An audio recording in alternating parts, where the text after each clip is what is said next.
भारत के chief justice D.Y.. Chandrachud ने सुनवाई के दौरान एक याचिकाकर्ता को फटकार लगा दी। उन्होंने कहा कि मेरे साथ ये ट्रिक्स मत चलिए। यहाँ अर्जी दाखिल करने के बाद ये मत कहिए कि जल्दी डेट के लिए कहीं और दाखिल कर दूं। दरअसल ये मामला उस वक्त हुआ जब वकील ने केस की सुनवाई के लिए जल्दी तारीख देने की मांग की और चीफ जस्टिस की अगुवाई वाली बेंच से कहा कि यदि पीठ अनुमति दे तो वो किसी दूसरी बेंच के सामने अर्जी दाखिल कर दें। इतना सुनते ही चीफ जस्टिस नाराज हो गए। उन्होंने कहा कि ये तरीका ठीक नहीं है, ऐसे नहीं चलेगा। सुप्रीम कोर्ट में चीफ जस्टिस की अध्यक्षता वाली बेंच के समक्ष हुए इस घटनाक्रम में वकील ने तुरंत माफी भी मांगी। वकील ने कहा, मिलॉर्ड मुझे माफ कर दीजिए।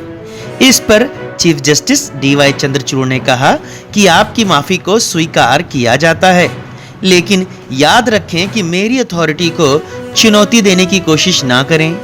इसके साथ ही उन्होंने मामले की सुनवाई के लिए अगली तारीख 17 अप्रैल कर दी है।